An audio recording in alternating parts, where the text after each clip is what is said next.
காதல் தீயே அத்தியாயம் 17. தீரனையும் முதியனையும் ஏமாற்றிய சந்தோஷத்தில் விசில் அடித்தபடி துள்ளி குதித்து தூரிகையுடன் வீட்டை நோக்கி ஓடினாள் மகி. தேரன் அண்ணா உனக்கு நிஜமாலும் மச்சானாக்கா என்று கேட்டாள் தூரிகை. அவங்க அப்பா உனக்கு தெரியுமா என்றாள் மகி. ஓ, நல்லா தெரியுமே. சிதம்பரம் அப்பாவை தெரியாம போகுமா? உங்க சிதம்பரம் அப்பா தான் அவரை மாமான்னு கூப்பிட சொன்னாங்க. அவர் எனக்கு மாமானா அவர் மகன் எனக்கு மச்சான் தானே? ஆமா, அதான் உங்க தீரன் என்ன மச்சான்னு சொன்ன. இது தப்பா? தப்பே இல்லக்கா என சிரித்தாள் தூரிகை. சரி சரி, வேகமாவா, செண்பகம் இன்னைக்கு கோழி குழம்பு வச்சுக்கு போல, வாசனை தூக்கலா வருது என தூரிகையுடன் வீட்டிற்குள் நுழைந்தாள் மகி. மா மா, இங்க பாரு, நான் ஒரு குட்டி தங்கச்சியை கூட்டிட்டு வந்திருக்கேன் என கூவினாள். மகியின் குரலை கேட்டு உள் அறையிலிருந்து வெளிவந்த செண்பகம் தூரிகையை பார்த்து, வாமா என அவளை வரவேற்று விட்டு, இது யார் மகி என மகியிடம் வினவினார். இவளா? இவதான் உங்க மகனை சோத்துலையும் சேத்துலையும் அடிச்ச வீராங்கன, பேரு தூரிகை. அவனை அடிச்ச ஒரே காரணத்தினாலேயே இப்ப என்னோட தங்கச்சியா மாறிட்டா. என்ன சொல்றாமோ? ஓ, அதான் தோர நேத்து அந்த குளத்துல வீட்டுக்கு வந்தாரோ, அந்த கிறுக்கே உன்னைய என்னமா பண்ணுனா? இருங்க நானே சொல்றேன் என நடந்த அத்தனையும் கூறினாள் மகி. அதை கேட்ட செண்பகம், மொசர கட்ட இவ்வளவு பேசியிருக்கானா? வரட்டும் இன்னைக்கு. நீ பயப்படாதமா, அவன் நீ உன்கிட்ட வம்பே வச்சுக்க மாட்டான், நான் கண்டிச்சுக்கிறேன். உன் அப்பா பேரு என்னமா? என்ன அடிக்கிற? அப்பா பேரு கலியமூர்த்தி, 11th படிக்கிறேம்மா. பயப்படாத, இது உன் வீடு மாதிரி நினைச்சுக்கோ. அம்மான்னு அம்மாதான். சரி, இன்னைக்கு கோழி குழம்பா? வாசனை மூக்க தொலைக்குது, என்ன ஸ்பெஷல் இன்னைக்கு என தன் மூக்கால் வாசனை பிடித்துக் கொண்டே கேட்டாள் மகி. அது வந்தோமோ, இப்ப நீ எனக்கு தூரிகையை கூட்டி வந்து சந்தோஷப்படுத்தின மாதிரி நான் ஒருத்தவங்களை கூட்டிட்டு வந்து உன்னைய சந்தோஷப்படுத்த போறேன். அவங்களுக்காக தான் இந்த கோழி குழம்பு. பாரா, யார் செண்பகம் அது விஐபி? அது நான் தாண்டி என மகியின் பின்னால் ஒரு குரல் கேட்டு திரும்பி பார்த்தாள். எமோ, நீ எப்பமா இங்க வந்த? உன்னை யார் கூட்டிட்டு வந்து? எங்க உன் புருஷன்? அவர் இல்லாம நீ வெளியில வரமாட்டியே. 2 பேரும் ஜோடியா தானே கிளம்புவீங்க. இந்திரா, யோ இந்திரா என கத்தினாள் மகி. எடு செருப்ப நாயே, அம்மா அப்பாங்கிற மரியாதை கொஞ்சம் கூட இல்ல, எல்லாம் அந்த மனுஷ கொடுக்குற இடம் என மகியின் தாய் பல்லவி சிடுசிடுத்தார். இப்ப எதுக்கு என் மகளே என்னை திட்டுற? எங்களை திட்டலன்னா உனக்கு பொழுது போகாதே என்றபடி உள்ளிருந்து வந்தார் மகியின் தந்தை இந்திரன். தன் தந்தையை பார்த்ததும் அப்பா என்றவாறு இந்திரனை தாவி அணைத்துக் கொண்டாள் மகி. எப்படிடா இருக்க என தன் மகளை பாசத்துடன் பார்த்தார் இந்திரன். அவருக்கு பதில் சொல்ல மகி வாய் திறந்த நொடி, அடியே என்னடி இது ட்ரெஸ்? எத்தனை தடவை படிச்சு சொன்ன, இந்த ட்ரெஸ் எல்லாம் அங்க கொண்டு போகாத, ஒழுங்கா பாவாடை தாவணி எடுத்துட்டு போனதானே சொன்ன. இதை போட்டுட்டு ஊர் சுத்திட்டு வந்திருக்க, எவ்வளவு திமிரு என்றவாறு கையில் கிடைத்த ஒரு பிரம்பை எடுத்துக்கொண்டு மகியை துரத்தினார் பல்லவி. இப்ப இந்த லாங் ஸ்கர்ட் ட்ரெஸ்க்கு என்ன குறைச்சல் என்ன அடிக்க வரமா? வயசான காலத்துல என் கூட ஏன் இப்படி ஓடி பிடிச்சு விளையாட ஆசைப்படுற பல்லவி? இன்னும் இளமை ஊஞ்சலாடுத நினைப்போ என்றவாறு பல்லவியிடம் சிக்காமல் ஓடினாள் மகி. ஓடிய மகி எதிரே உதயனும் தீரனும் வருவதை கண்டவள், டே உதயா, என்னை காப்பாத்து, ஒரு ஆபத்தான மிருகம் என்னை துரத்திட்டு வருது என கத்தியவாறு உதயனின் பின்னே சென்று ஒளிந்தாள். அதிர்ச்சியிலிருந்து ஒரு வாரம் மீண்டு உதயனுடன் வந்த தீரன் மகியின் அலறலை கேட்டு திகைத்தான். ஹேய், என்னாச்சு? யார் உன்னை துரத்துறது என்றவாறு தனது முதுகின் பெண்ணை ஒளிந்த மகியை முன்னே இழுத்தான் உதயன். டே உதி, அவளை விட்டுறாத என்றவாறு கையில் பிரம்போடு வந்தார் பல்லவி. பல்லவியை எதிர்பார்க்காத உதயன், மா நீங்க எப்படிமா வந்தீங்க? இவையகிட்ட எதுவுமே சொல்லல. அட, நாங்க வர்றது இவளுக்கே தெரியாதே. வந்தது வராதமா இவளையே இப்படி அடிக்க துரத்துறீங்கம்மா. நீ இந்த கழுதைக்கு சப்போர்ட் பண்ணிட்டு வராத. 7 கழுத வயசாகுது, இன்னும் அப்பா அம்மாவை பேர் சொல்லி கூப்பிடுது. இங்க வந்து இந்த ட்ரெஸ்ஸ போடாதன்னு சொன்னேன், இதைத்தான் போட்டுட்டு சுத்துறோம். இவளை அடிக்காம கொஞ்சம் சொல்றியா? இதுல நான் ஆபத்தான மிருகமா என படபடவென புரிந்தாள் பல்லவி. வந்த இடத்துல எப்படி இருக்கணும்னு அவளுக்கு நல்லா தெரியும். நீ ஏன் அவளை சின்ன குழந்தை மாதிரி ட்ரீட் பண்றப்பவே என்று கேட்டார் இந்திரன். மகியின் தாய் தந்தையர் பேசியதை கேட்ட தீரன், இவளோட இந்த வாய் எங்க இருந்து வந்ததுன்னு இப்பதானே தெரியுது. அவ அம்மா போலவே பேசுறா, அவங்க அப்பா வளர்ப்பு போல என எண்ணிக்கொண்டான். வெளியிலேயே நின்னு பேசிட்டு இருக்காம உள்ள வாங்க என்று கூப்பிட்டார். டே தீரா, வா வா என அனைவரையும் உள்ளே அழைத்தார் ராஜேந்திரன். ஆமாமா, நமக்கு சோறுதான் முக்கியம், கோழி குழம்பு வேற நான் போய் கொட்டிக்கிறப்பா. பல்லவி, நீ மட்டும் பொறுமையா மெதுவா வா. நீ முன்னாடி வந்தா எனக்கு ஒத்த கறி கூட கிடைக்காது, எல்லாத்தையும் நீயே முழுங்கிருவ என உள்ளே ஓடி மறைந்தாள் மகி. அதற்கு மேல் அங்கு நின்றால் பல்லவியின் நெற்றிக்கண்ணில் பட்டு பொசுங்கி இருப்பாள். தனது வீட்டிற்கு கிளம்பிய தீரனை இழுத்து பிடித்து சாப்பிட வைத்தான் உதயன். இதுதான் எங்க அண்ணன் தீரன், நான் சொன்னேன்ல என தீரனை இந்திரனுக்கும் பல்லவிக்கும் அறிமுகப்படுத்தினார் செண்பகம். ஓ, இந்த தம்பிதான் தீரனா? என்றவாறு பல்லவியும் இந்திரனும் தங்களது பார்வையை அர்த்தத்துடன் பரிமாறிக்கொண்டனர். இப்ப எதுக்கு ஃபயரா இருந்த பார்வை பாக்குறாங்க? நம்மள பெத்த புண்ணிய ஆத்மாக்கள் என சிந்தித்தவாறு கரையை நன்றாக வாய்க்குள் திணித்தாள் மகி. மகியின் தாய் தந்தையருக்கு ஒரு புன்னகையை பதிலளித்துவிட்டு சாப்பிட ஆரம்பித்தான் தீரன். அனைவரும் சாப்பிட்டு விட்டு அமர்ந்து பேசியபடி இருந்தனர். அப்பொழுது செண்பகம் மகியை அழைத்து அவளிடம் வெற்றிலையை அளித்து அனைவருக்கும் கொடுக்குமாறு கூறினார். தனது பெற்றோர்களுக்கு அளித்துவிட்டு தனியாக அமர்ந்து பேசிக் கொண்டிருந்த உதயன் மற்றும் தீரனை நோக்கி நகர்ந்தவளின் காதில் அவர்கள் இருவரும் பேசிக் கொண்டிருப்பது விழுந்தது. மகியை நீ எப்படி சமாளிக்கிற? அவங்க அப்பா அம்மா கிட்டயே இப்படி வாயடைக்கிறா என்று கேட்டான் தீரன். அவ ஒரு குழந்தைனா, குழந்தைய எப்படி சமாளிப்போமோ அப்படிதான் அவளை பாத்துக்கிறேன். என்ன கோபம் வந்தா யாருக்கும் அடங்க மாட்டா. என்ன என்னை பத்தி டிஸ்கஸ் பண்ணிட்டு இருக்கீங்க மச்சான்ஸ் என்ன சிரிப்புடன் கேட்டாள் மகி. எங்களுக்கு வேற வேலை இல்ல அதான் என்று கூறினான் தீரன். அத பார்த்தாலே தெரியுதே என நக்கலாக சிரித்துவிட்டு வெற்றிலையை அவர்களிடம் வைத்துவிட்டு நகர்ந்தாள் மகி. அவ வாங்கின அப்பள பொறுக்கி நீங்க என்ன காசு கொடுத்தீங்க? அவளை தவிக்க விட்டுறணும், பிசாசு பிசாசு என மகியை பார்த்து பழிப்பு காட்டியவாறு கேட்டான் உதயன்.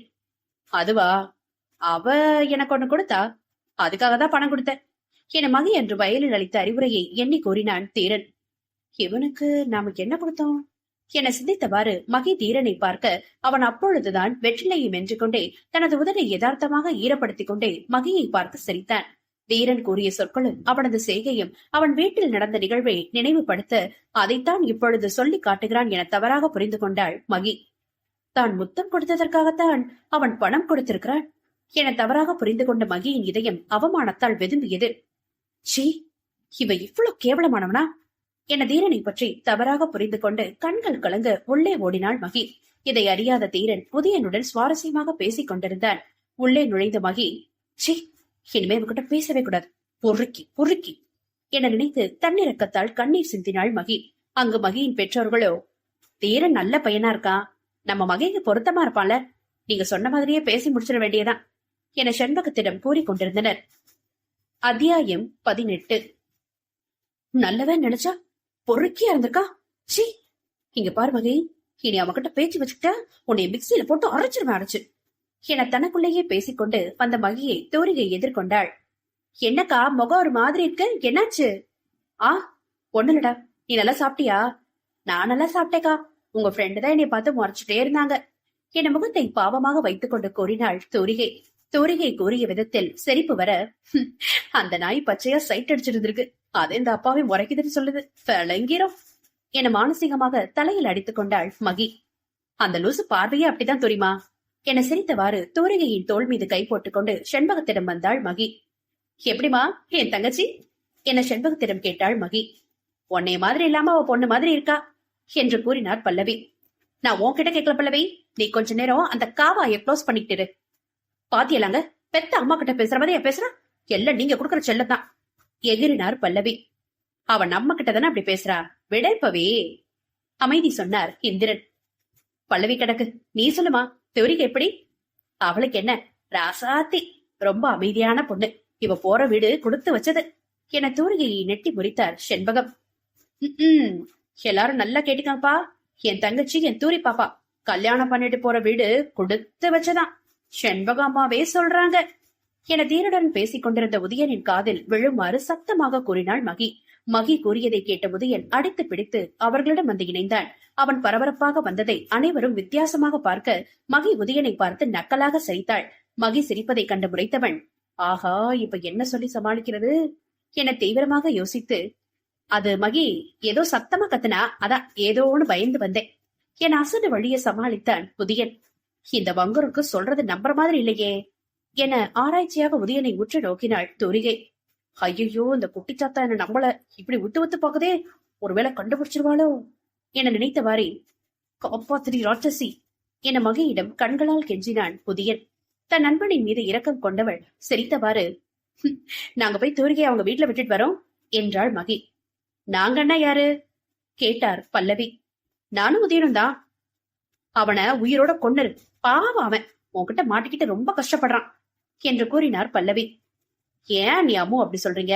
அம்மு சமத்து, இவனை லேசு நினைச்சிடாதீங்க, இவன் நிறைய பண்ணுவான், நிறைய பேசுவான் என உதயனை முறைத்தார் செண்பகம். ஐயோ, இந்த அம்மாவுக்கு எல்லாம் தெரிஞ்சிருச்சு போலயே, இந்த ராட்சசி தான் போட்டு கொடுத்திருப்பா, போச்சு போச்சு என மைண்ட் வாய்ஸில் பேசியவாறு நின்றிருந்தான் உதயன். எல்லாம் ஒரே கூட்டையில ஒரு மட்டங்கிதான் என்று கூறினார் ராஜேந்திரன். சரி சரி, பேசிக்கிட்டே நிக்காம புள்ளைய வீட்டுக்கு கூட்டிட்டு போங்க என்று கூறினார் செண்பகம். சரிம்மா, பாத்தூரி நம்ம போகலாம். டே நல்லவனே வாடா என உதயனை இழுத்துக்கொண்டு சென்றாள் மகி. தூரிகையுடன் அவளது வீட்டை நோக்கி உதயனின் பைக்கில் மூவரும் புறப்பட்டனர். உதயன் சென்றதும், அப்ப நானும் கிளம்புற சித்தி என செண்பகத்திடம் கூறினாள் தீரன். நீ ஏன் தீர உடனே கிளம்புற? இங்க வா, மகியோட அப்பா அம்மா கிட்ட 4 வார்த்தை பேசிக்கிட்டு நான் அம்மாவுக்கு குழம்பு எடுத்து தரேன், எடுத்துட்டு போ. ஏன் சித்தி, அதெல்லாம் ஒண்ணு வேண்டாம், நீ இருதீரா, இதோ வர்றேங்கிறல என சமய கட்டுக்குள் நுழைந்தார் செண்பகம். அட சும்மா உட்காருப்பா, உன்னை நாங்க கடிச்சு திணற மாட்டோம் என்று கூறினார் இந்திரன். பல்லவி எதுவும் கூறாமல் அமைதியாக தீரனை அளவெடுத்துக் கொண்டிருந்தார். பல்லவியின் அளவெடுக்கும் பார்வையை உணர்ந்த தீரன், இப்ப எதுக்கு இந்த அம்மா நம்மள ஆராய்ச்சி பருவ பாக்குது என நினைத்தவாறு வெளியில் சிரித்து வைத்தான். உனக்கு தெரியுமா தீரா, நம்ம மகிக்கு மாப்பிள்ள பாத்திருக்காங்க. அவ படிப்பு முடிஞ்சதும் சீக்கிரமே மகிக்கு டும்டும் தான் என சந்தோஷமாக கூறினார் ராஜேந்திரன். என்ன, ராங்கிக்காரிக்கு கல்யாணமா என நினைத்தவாறு, இப்பவே ஏன் மகிக்கு கல்யாணம் பண்றீங்க, ஏதாவது லவ்வா என்றான் தீரன். யாரு, நான் பெத்த அந்த சாத்தா நான் லவ் பண்ண போகுது? லவ்னு சொன்னா அத்தனை பெரிய அடிச்சு தோலை உரிச்சு தொங்க விட்டுட்டா. இந்த சாத்தானா எந்த பையன் லவ் பண்ணுவான்? இது பெரியவங்க நாங்க பார்த்த வரேன். பல்லவி கூறியதை கேட்ட தீரன், எல்லாரையும் அடிச்சிட்டாளா என சிரித்துக் கொண்டே தன் கன்னத்தை தடவினான். ஆமா, நீங்களும் அவகிட்ட அடி வாங்கிட்டீங்கன்னு கேள்விப்பட்டேன். சாரி தம்பி, மன்னிச்சிருங்க. பொண்ண தைரியமா வளர்க்கறேன்னு இந்த மனுஷன் இப்படி அடாபடியா வளர்த்திருக்காரு. சாரி தம்பி, அதெல்லாம் மனசுல வச்சுக்காதீங்க. ஐயோ அம்மா, நீங்க ஏன் சாரி கேக்குறீங்க? நான் அதெல்லாம் அப்பவே மறந்துட்டேன். அதோட தப்பு பண்ணினது நான் தான். இதென்ன அம்மான்னு கூப்பிடுறீங்க? அத்தைன்னு சொல்லுங்க. சரிங்க அத்தை. மாப்பிள்ள என்ன படிச்சிருக்காங்க? இது மகிக்கு தெரியுமா? மகிக்கு இன்னும் இந்த விஷயம் தெரியாது. மாப்பிள்ள MSc அக்ரிகல்ச்சர் முடிச்சிருக்காரு என தீரனை பற்றி தீரனிடமே கூறினார் பல்லவி. எவ்வளவு படிச்சிருந்தாலும் நல்ல குணமான பாத்துருங்க அத்தை. அதெல்லாம் நாங்க பார்த்து பேசிக்கிட்டே இருக்கோம் மருமவனே, பையன் தங்கம் என சிரிப்புடன் தீரனிடம் கூறினார் இந்திரன். மருமகனா என சந்தேகமாக விடவினான் தீரன். மொறப்படி மருமகன் தானே தீரா என்றார் ராஜேந்திரன். ஓ, மாமா அத்தங்கிறதுனால மருமகன் சொல்றார் போல என நினைத்தவாறு, சரிங்க மாமா என்றான் தீரன். எப்ப கல்யாணம்னு சொல்லுங்க மாமா, குடும்பத்தோட வந்துடுறேன். நீங்க எல்லாமும் அதுக்கு கல்யாணம் நடக்காதே என புன்னகையுடன் கூறினார் பல்லவி. யாரு வித்த பிள்ளையோ இந்த ராங்கிக்காரி கிட்ட மாட்டி சீரழிய போகுது. ஐயோ பாவம் என நினைத்தவாறு செண்பகம் அளித்த பாத்திரத்தை வாங்கிக் கொண்டு அனைவரிடமும் விடை பெற்று வீட்டிற்கு கிளம்பினான் தீரன்.